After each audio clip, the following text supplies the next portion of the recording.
UFC 324 takes place on the 24th of January 2026 at the T-Mobile Arena in Las Vegas, and Paddy Pimblett is about to step into the cage with a statement that most fighters wouldn't dare make out loud. But I think everyone's going to be shocked, to be honest, because I think I'm going to knock him out. So people won't expect that. People think I'm just going to try and grapple and take him down, when I'm not. I'm going to come out and I'm going to put it on. Expecting an early knockout, a late knockout, somewhere in the middle? I don't see him getting past the third, just like Chandler. His prediction isn't wrapped in tactical analysis or strategic hedging, and it has nothing to do with grinding out a decision or controlling the pace through grappling exchanges. Pimblett has promised he's going to knock out Justin Gaethje, and he's been saying it for weeks without backing down once. I think the odds are in favor of Paddy. Like, do you feel like you're going to play spoiler? I love being the underdog. I think I've been the underdog. So out of the 12 fights, I think I've been an underdog 8 or 9 times, you know, because I'm always fighting such tough competition. But yeah, absolutely. I'm going to do the same thing I did with Tony Ferguson and Khabib. I'm going to pick this whole thing up, and then I'm going to fight you. Justin, I know the last time you won that interim belt, you threw it on the ground in the cage, says it wasn't the priority for you. Do you have different feelings towards it this time and what it could mean at this point in your career? Yeah, I mean, it wasn't that it wasn't the priority. It was that I knew Khabib was next. And if I was going to sit there and think that I was any kind of champion with that belt, with Khabib being next, I think I was, you know, going to be foolish. I needed that mindset to prepare for that fight, and he beat me. And but ultimately, like I said, this gets us paid as a champion, and it definitely gives me the chance to fight Ilya. I want to fight Ilya. I want to play spoiler just like I did in Khabib and Tony. I'm going to fuck this up for everybody. And there's going to be no Paddy and Ilya. I'm going to do the same thing I did for that fight. And then I'm going to fight Ilya on the White House card if he's ready to fight again. We'll see when he's ready again. People are upset that Paddy Pimblett's getting the title shot versus Gaethje instead of Armin. What's your take on that? I don't know. I don't follow that too much, like that politics and that stuff. I mean, I don't know what makes it make sense. I mean, but it'll be a good fight, and Armin have to fight the winner. So who do you got in that fight? Do you have Paddy or do you have Gaethje? You know, I'd like to see. I like both guys, so it's an interesting fight. You know, it'll be an interesting fight. I always make you pick one. You got to pick one. You got Paddy or you got... You know, I'd like to see Gaethje pull it off. You want to see Gaethje pull it off? I think Paddy's Paddy's not bad, dude. Paddy's not bad. He's very beatable, and Gaethje's very beatable as well. But when it goes into the passion and how upsetting Justin Gaethje has always been about not getting that real high, and they just keep dangling it right there again, Paddy's in for a new treat, right? Paddy's the one that's never fought for a belt. He's going in there. He's going to be trying to, get that stuff. He's going to feel a little bit more fresher. He's going to have that little bit of excitedness in my opinion. Paddy Pimblett, Justin Gaethje fighting for the interim title. Whoever wins that fight will move on to fight Ilya. And I don't think that there will be a title defense for the interim title. If I was to bet, there will be no title defense of the interim title. I think that the next fight for whoever wins between Paddy and Justin, I think their next fight will be Ilya Topuria. So I do not think they will defend the interim title. So good movement and clarity at 155 pounds. I feel for Arman Tsarukyan, but this fight's going to be incredible. 8 years ago, what's like the first thing that comes to mind when you think of that fight with Justin? That I'm glad it's over and I never want to do it again.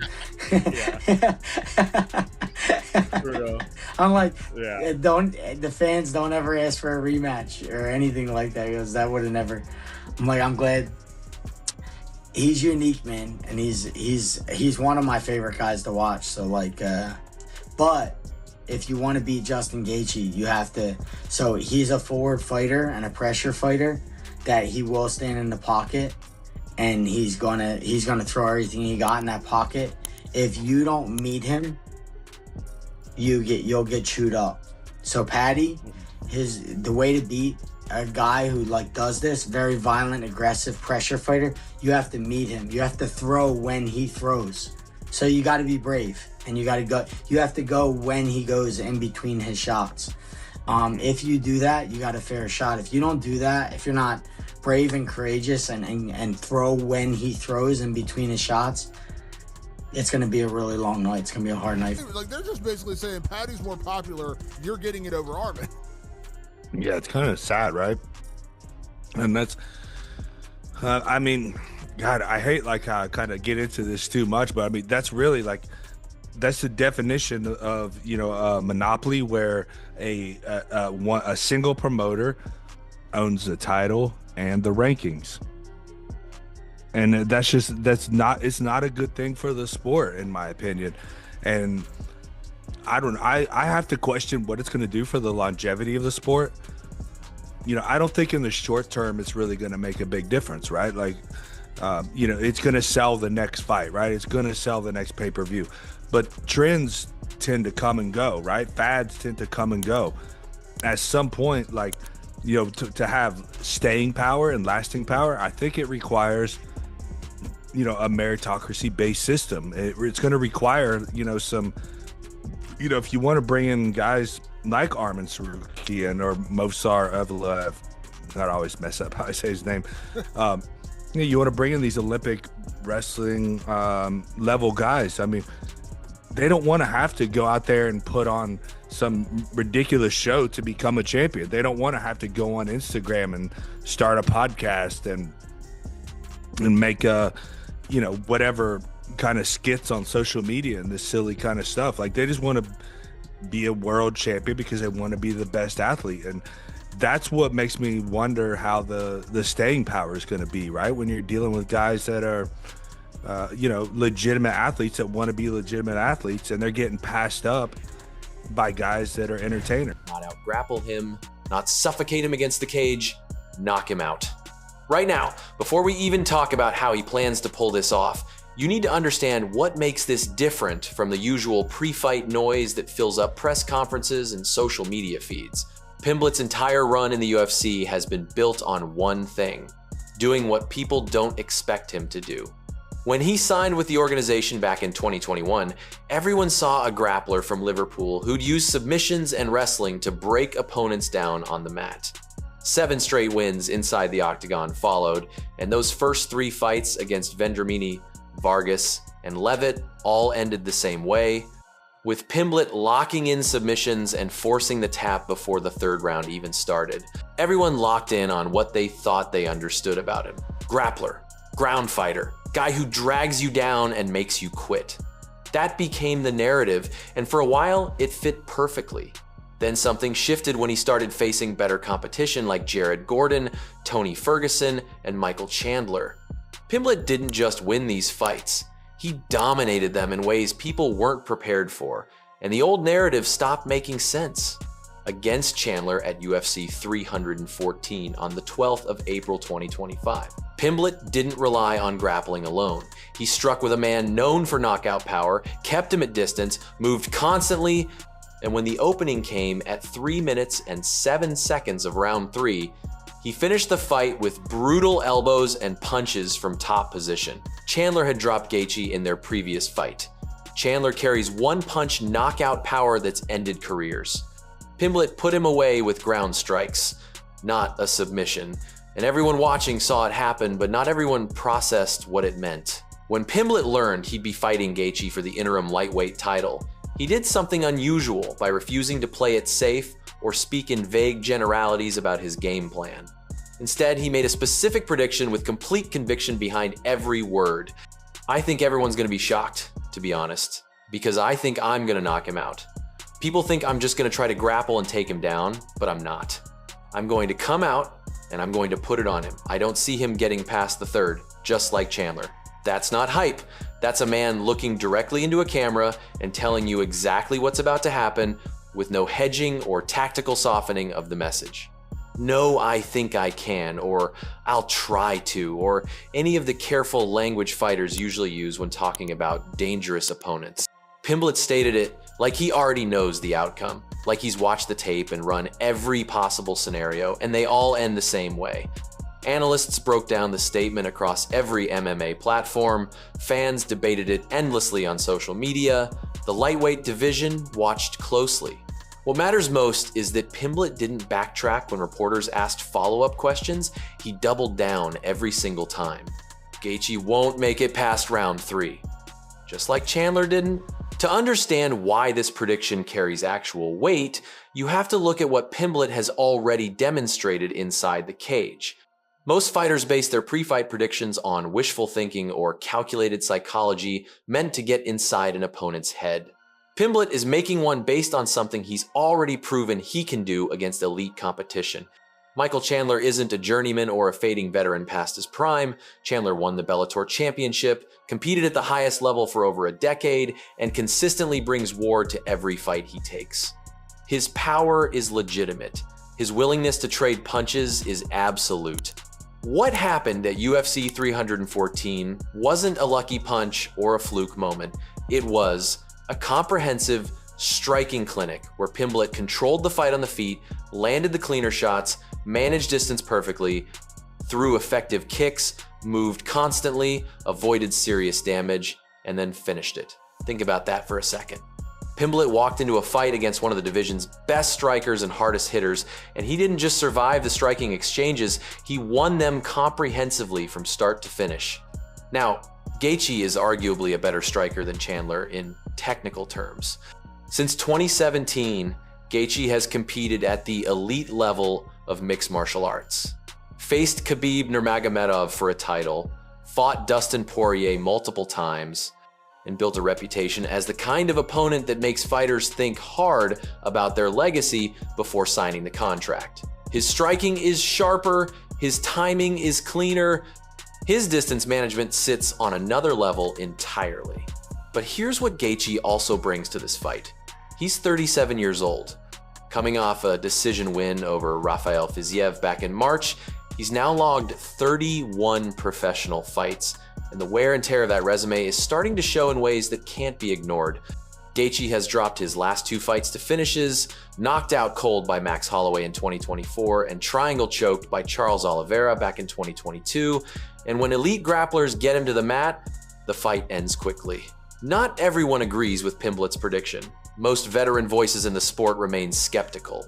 The most interesting skepticism comes from Charles Oliveira, the man who actually submitted Gaethje at UFC 274 on the 7th of May 2022, forcing the elite striker to tap out at 3 minutes and 22 seconds of the first round during a title fight. When Oliveira breaks down UFC 324, he doesn't dismiss Pimblett's skills outright, but he also doesn't think a striking battle is where the Liverpool fighter should look for his victory. He strikes well on his feet, can take the fight to the ground, and is constantly moving, Oliveira explained about Pimblett's abilities. On the other hand, we know that Justin Gaethje is a very tough fighter with insane striking, but he has some flaws on the ground. I think Pimblett won't want to exchange blows with him. He'll probably try to take it to the ground. If he decides to exchange blows, he could be knocked out. But if he bets on the takedown, he has a chance to become champion. That's the conventional wisdom echoed throughout the MMA community. Take Gaethje down. Don't trade punches with him. Don't let him create the angles and apply the pressure that breaks fighters mentally before it breaks them physically. Gaethje in his element on the feet, creating chaos and forcing exchanges, ranks among the most dangerous strikers the sport has ever seen. Pimblett isn't listening to that advice. He's explicitly rejecting it in every interview. His plan is to meet Gaethje exactly where Gaethje wants to be met, standing in the center of the cage, trading strikes, and he's confident he'll win those exchanges badly enough to end the fight before round 4 begins. Gaethje, for his part, isn't dismissing Pimblett's striking ability either. During his own interview, he gave Pimblett credit where credit is due by rating his striking at a 7 or 8 out of 10, which represents serious respect from a man who doesn't respect opponents easily. Gaethje acknowledged that Pimblett throws genuine power, moves forward constantly, and creates dangerous positions throughout the fight. What Gaethje also said reveals how he plans to win. I create car crashes. I want to be the object that gets there first and has the most force. That's how Gaethje finishes fights, not by avoiding contact, but by controlling it completely through head movement and relentless pressure that breaks opponents mentally long before it breaks them physically. UFC 324 carries massive stakes that go beyond the normal title fight implications. Ilia Topuria currently holds the undisputed lightweight championship, but he's taken personal time away from the sport, which led the UFC to create an interim title for this bout. Whoever wins between Pimblett and Gaethje will eventually face Topuria for the real belt and undisputed championship status. Pimblett is getting a shot that many people didn't think he'd earned yet. With his 23-3 record and 7 UFC wins, Arman Tsarukyan sits as the #1 contender with better wins and a cleaner record, watching from home while someone else gets the opportunity he thought belonged to him. Other veterans and top fighters throughout the division are wondering why Pimblett jumped the line ahead of them. The narrative surrounding Pimblett centers on his rising star power combined with charisma, a massive social media following, and the ability to move the promotional needle for the UFC in ways that other fighters simply can't. Personality pours out of him in every interview. Speaking his mind comes naturally. Entertainment value is undeniable. But has he actually beaten anyone truly elite at the championship level? Has he actually faced the absolute top contenders in the division? Those questions haunt his rapid rise through the rankings. And that's why this prediction carries so much weight for his career trajectory. If Pimblett knocks out Gaethje in the striking exchanges exactly as he's promised, it answers every single doubter who dismissed him as just a promotional favorite. It proves he doesn't just have the personality and the platform, he has the skill and the power and the ability to finish elite competition when the cage door closes. On the flip side, Gaethje is fighting for his legacy at this stage of his career. At 37 years old with a 26-5 record, he's been chasing titles for years and dropped his last 2 fights. This is the kind of opportunity that fighters don't always get twice at this age. Win this fight, and he's back in the undisputed title picture facing Topuria with one more real shot at becoming a world champion. Lose this fight, and he's probably looking at stepping back from the sport, maybe moving up to 170 pounds, or maybe walking away from competition altogether. The stakes couldn't be higher for either man. Pimblett knows it. Something that often gets lost in the narrative build-up to championship fights is the amount of preparation that goes into predictions like this. Fighters don't just walk into the cage hoping their instincts carry them through 5 rounds. They study tape for hundreds of hours. They break down opponents piece by piece with their coaching staff. Scenarios get run in the gym over and over until the responses become automatic. Conversations happen constantly about what works and what doesn't against specific styles. When Pimblett says he's going to knock Gaethje out by round 3, it's not just swagger or promotional talk. It's information gathered from film study and training camp preparation. Pimblett has studied every single one of Gaethje's fights, patterns have been identified, his team has talked extensively about where the vulnerabilities exist and how to exploit them when the moment presents itself. One of those vulnerabilities is age and accumulated damage. Gaethje has been through absolute wars inside the UFC octagon, trading significant shots with some of the most dangerous strikers in the sport over 31 professional fights. His chin holds up well, but there's a difference between a chin that absorbs punishment in the early rounds against a fresh opponent and a chin that holds up later in a fight when fatigue becomes a factor. Pimblett is banking on pressure and precision to catch Gaethje when he's most vulnerable in that 3rd round window. Another vulnerability is Gaethje's defensive wrestling, which Oliveira specifically mentioned when breaking down the matchup. Gaethje can defend takedowns effectively, but his defensive wrestling requires enormous amounts of energy and focus to maintain throughout a fight. If Pimblett is constantly moving forward, throwing strikes, mixing in takedown attempts, even if they don't succeed, he's going to force Gaethje to spend energy defending positions. That energy comes from somewhere. It comes from cardio reserves.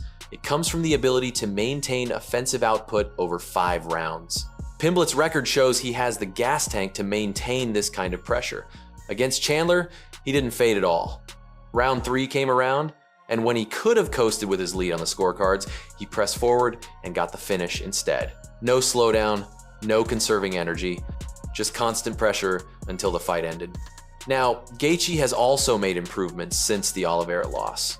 He's admitted publicly that he's trained extensive grappling since that submission defeat, which means he's not as vulnerable to submissions as he once appeared. But here's what that means for this fight. When grappling exchanges happen with Pimblett, Gaethje is going to be more confident and more willing to engage in those positions. The longer the fight goes, the more opportunities Pimblett has to make the adjustments that lead to the finish. Paddy Pimblett has built his entire UFC career on doing what people didn't expect him to do when the cage door closed. Everyone thought he'd just be a grappler. Complete mixed martial artist emerged instead. Everyone thought he'd lose to Ferguson. 3 rounds of domination followed. Everyone thought he'd be overmatched against Chandler. Striking finish in round 3 proved them wrong.